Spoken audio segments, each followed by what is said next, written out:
Can the human brain handle living on Mars? The research continues on the quest to send humans beyond the moon. Check out this NASA project where a group of 6 volunteers lived inside a small dome on top of a volcano in Alaska for 8 months, pretending to be on Mars. Be there when they emerge on the last day. It's crazy that you guys have been living in this dome for 8 months, 6 of you in here. Are you calling me crazy? But that's actually why these 6 crew members were chosen for this special mission, to see if they would go crazy. It definitely has that potential. I was one of the first civilians they saw in months. This is pretty tiny. That's because they were stuck living inside this small dome, pretending to be on Mars. Except Mars is the top of this dormant volcano in Hawaii. Some say this is the most Martian-like environment we have here on Earth. It's isolated, it's desolate, it's rocky, it's cold. I mean, I truly feel like I'm on another planet. They lived here because NASA needs to figure out a major problem: if the mind can handle a trip to deep space. These missions are incredible undertakings. They're unprecedented in terms of distance, duration, and confinement. We don't know how it's truly going to impact our brains. Yes, exactly. We really want to be able to quantify this risk. And that's where the High Seas mission comes in. The goal of this mission is to look at crew cohesion and performance. We want to see how we can select people and then support them so they can do long-duration space missions without Going crazy. Yeah, basically. There have been similar experiments, but High Seas is one of the longest.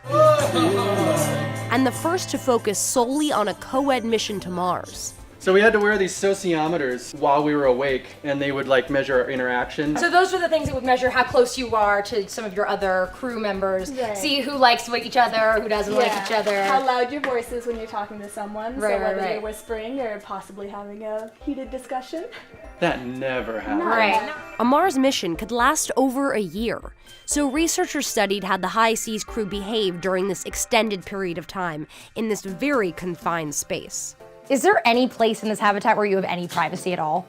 Visual privacy, you can go Yeah, into your there's room and visual close the privacy. door, but there's absolutely no sound privacy at all. But it's not just how the crews get along. The data we're getting out is giving NASA engineers information about how much water crews use, how much food they eat, what kinds of food they eat, how much energy they use, how much space they need. This is the largest room in the hab. The crew members selected for this mission are as astronaut-like as possible, chosen for their education and temperament. But even they had a hard time. I had to try different things. I had to okay, well maybe if I just go in my room and stay away from people for a while, and that doesn't work. But if we want to make it to another planet, we need to figure out how to deal with these feelings of anxiety, depression, even boredom. We played board games about 5 nights a week. Did you guys get bored a lot so you needed the board games? Well, yeah, movies and TV shows and board games were about the only social activities we had. And NASA psychologists say that a very important part of keeping us happy is food. So this is where you guys did all your cooking. Yes. But this is not your typical cooking. I mean, you guys were dealing with freeze-dried food here. Yeah. Nothing really fresh. No. You can always find someone making something in here, so it's kind of the most social room.